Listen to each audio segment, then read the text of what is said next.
So what if you have a guest that goes off on tangents or doesn't say things that are actually relevant?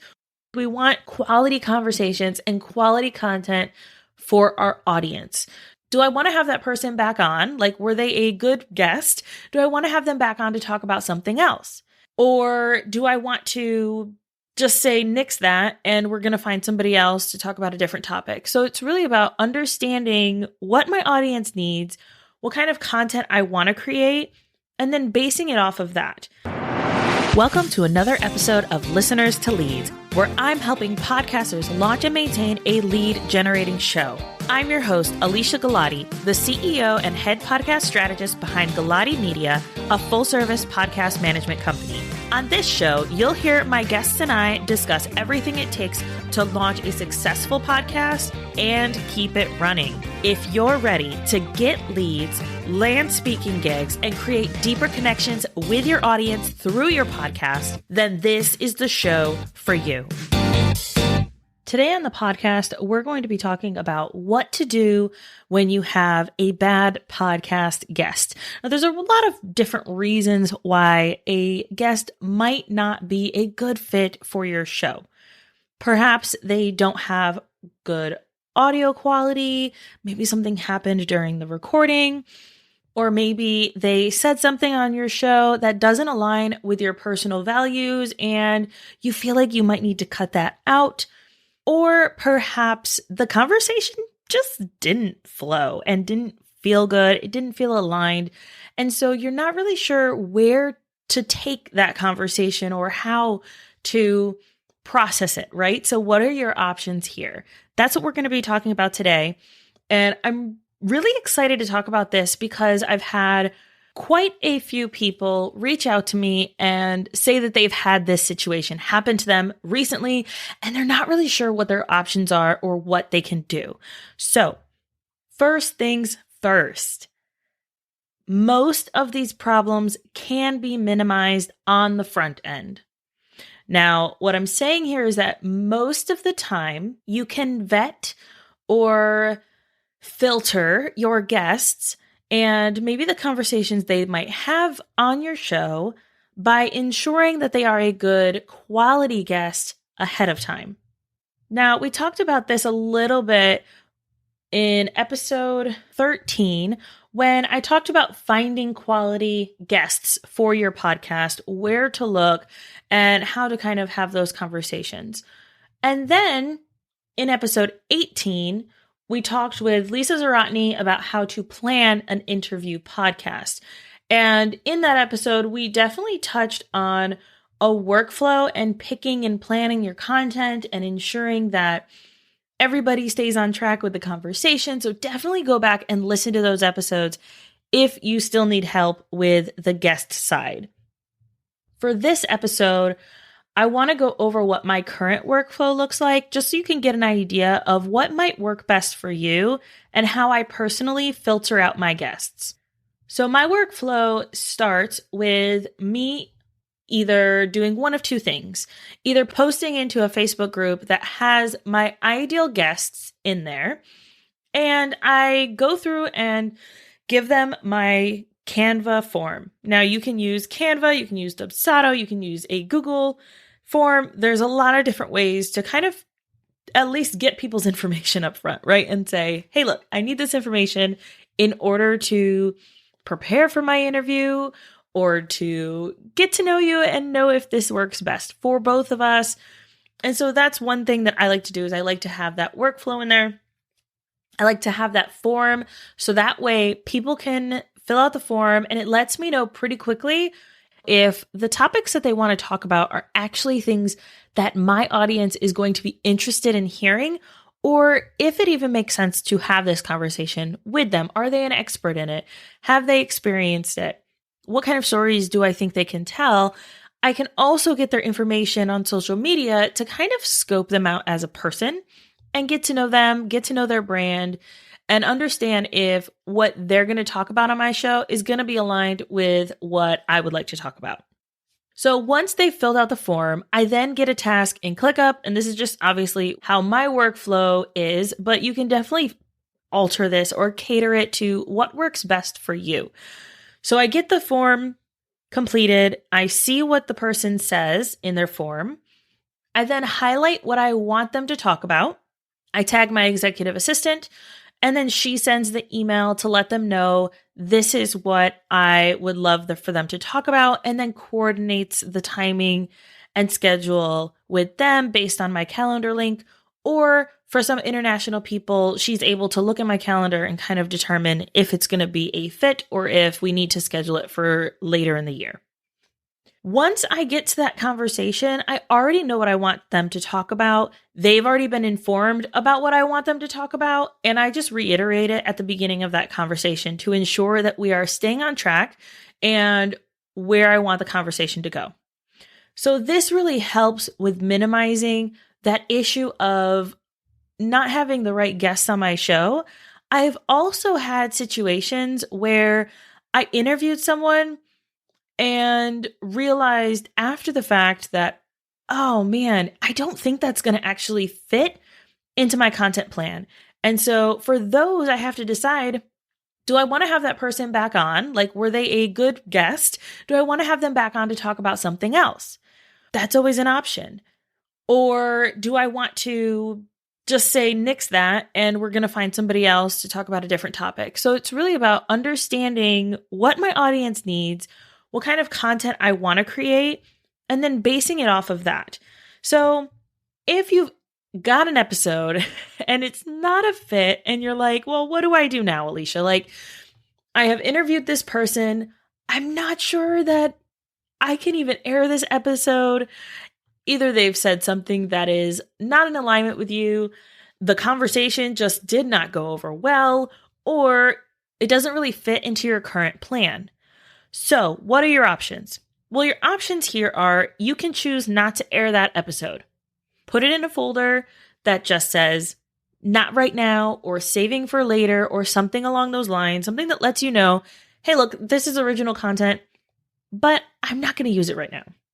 Another option is to take out the things that you don't want into the episode. I had a client ask me about this. Someone mentioned something political, and she asked, hey, look, I don't really feel comfortable sharing this with my audience. Can we cut that out? Is that okay? Or is that unethical to do? And I said, it's your podcast. You can do whatever you want, right? Like, it is your content. They are the guest. It is up to you to decide if you want to keep something in. So you can take out the things that aren't really in alignment and don't really make sense for your audience, or you can always put something like a note or a mention in your episode setup where you kind of introduce the guest, introduce the episode, letting your audience know that this guest takes an interesting approach and that it doesn't really align with you and how you would do business, but this is their experience. And I've seen clients do that as well. And I think it's great either way, but kind of taking a stand and saying, hey, look, this is where I stand on this, and that's it. So you can decide if you want that information in that episode or not. So what if you have a guest that goes off on tangents or doesn't say things that are actually relevant or interesting to your audience? And they're things that it's like, maybe one or two things we can pull from this, but other than that, this episode is a dud, and we don't want duds in our episodes, right? Like, we want quality conversations and quality content for our audience. So for this, you can edit it down to the highlights and add in an episode that's more like a solo guest hybrid, where you are sharing your hot takes or your information or your thoughts on these main points that this guest made. And you can just say, hey, look, I really wanted to pull these really important things out. I felt like they were really inspirational, and I wanted to share my opinion on them as well. And that way it kind of just lets your audience know, hey, look, maybe not all of this conversation was relevant, or maybe the conversation went long, whatever. I'm pulling the highlights and I'm going to share my take as well. Remember, your audience is there to listen to you. Most of the time, your audience is not there to listen to the guest. Most of the time, they're there to listen to you talk about your experiences, to hear your insights and your opinions and what you feel about the guest, unless they're listening to a podcast like How I Built This that is based solely around the stories of founders and business owners and things like that. It's very unlikely that people will be upset if you do something like this, a hybrid solo guest show like that. So that's always an option. Another option you have is to just say, look, this episode is not going live. It's a topic that I really want to talk about though. So go out and find a guest that is more in alignment with the direction you want to take. Maybe you need to take some time to listen to some episodes that this guest has had to kind of determine if they're going to be a good fit for your show as well. So there's a few different things that you can do once you've got that episode recorded and you're like, oh no, this is not going to work. These are your options. Most of the time, that guest is not going to actually ask you what happened to their episode. Most of the time, people will forget that they even recorded with you. Or they might say, oh, wait, I think I recorded a podcast episode with her. Whatever happened to that? Most of the time, even though they might think that, they probably won't even reach out and ask you, hey, what happened to that episode? I have done this once, where I have asked the host of a show if my episode was going to go live or if they had a plan for it to go live. So that way I could create my content for social media around this episode that was supposed to go live in this time frame. She reached back out and said, oh my goodness, I really was hoping that I would be able to get this episode up. It's with my editor, and on her end, she had some audio issues and didn't have her microphone on, but it was picking up from her computer. So the first half of the conversation on her end was not quality to where she would want it to be. And then the second half had good quality audio. She said that her audio editor was going to work on it. And I decided from there, like, if it goes live, it goes live. If it doesn't, whatever, right? Like, no big deal. I had a great conversation with her and I made a new connection there. So yay. But you might have a guest say, well, can you let me know when it goes live? Or, hey, whatever happened to that episode that we recorded? In this case, you have a few options. I always try to err on the side of, one, not adding to someone's mental story that what they have to say is not good enough. And that can happen when or if I were to tell someone that their episode was terrible, they were not a good guest. Like nobody wants to hear that. And that just feels like me putting bad energy out into the world. And I just don't like any of those feelings, right? So for me personally, I take the approach of, hey, look, this conversation didn't really align with my content plan. If or when it does, I would love to let you know that your episode went live. Most of the time, people are going to be like, oh, okay. Or you can say, hey, look, we decided to take the conversation or this particular topic to conversation in a different direction and just didn't really feel aligned right now. But we're going to hold on to your episode. And if there is a time that it feels like it's good to use, then we'll definitely let you know. So these are some options that you can use or like ways that you can phrase this so that the person doesn't feel like, oh, wow, that was terrible. Never doing that again. Or that whole like mental story, right? Like, I'm trash. This is trash. Everybody's trash. Like, no, we don't need to add to that. So just letting them know, look, honestly, it didn't align with my content right now or the direction I want to take this content plan. And so I'm going to try to see where I can fit it in later. And I'll let you know if that happens. And so it lets them know, hey, look, I appreciate your time. I respect that you took the time to sit with me and to talk with me. And that was wonderful. And it's just not really working right now for me, right? So like more of the it's me, not you approach. But how do you say it, right? Like there's a lot of different, like I said, ways that you can say this. And so what I have created is a email template or a few different versions of ways that you can address these issues and things. And this has helped my workflow. It's helped my clients whenever they have a question or they're not sure about something, then they're like, hey, wait, how do I do this? Or I want to have this person on my show. I don't know what to say to them. Or what does this workflow look like? How do we create this? And I have all these templates just kind of sitting there and we use them for our clients. But one of our team members had said to me recently that I should sell these templates, that anyone who's a podcaster should have access to these and that it would be a great resource for them to have. So I'm going to start selling these templates and all of my podcast email templates. So these templates include requesting someone to be on your show, letting a guest know that their episode is live, an initial email to your launch team with a follow-up email, prep email for guests. So, hey, look, this is what you need in order to arrive and create quality audio.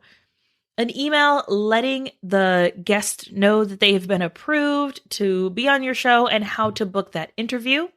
And an email letting your guest know that their episode did not go live. So if you want to take the more proactive approach and you want to let your guests know, hey, look, this isn't going to work right now. Absolutely love to have you on the show. Thank you so much. I appreciate your time, but we're going to go in a different direction right now. I'll let you know if anything changes. If you want to take that approach, then I will have an email template for that, as well as an email template if someone asks, hey, what happened to that episode that I aired with you? I want to know. I was excited to share about it. And maybe some different ways or strategies that you can email them, letting them know that this is the direction that you're going in with your podcast. So I did not think this episode was going to be as long as it is. I thought it would be like a quick done, but these are my different tips, tricks, strategies, and thoughts on what to do when you have a bad podcast guest. Let me know if you guys have any questions. You can always slide in my DMs in Instagram. I absolutely love chatting with you guys over there. I've had a few people reach out and just say that they're listening to the show, and it just makes me so happy. So if you have any questions on this, or you're like, wait, Alicia, I want to know, I want these email templates, then you can go to aliciagalati.com/emails, and that will send you directly to purchase these email templates. Other than that, I hope you guys have a fantastic rest of your week, and I will catch you guys next time.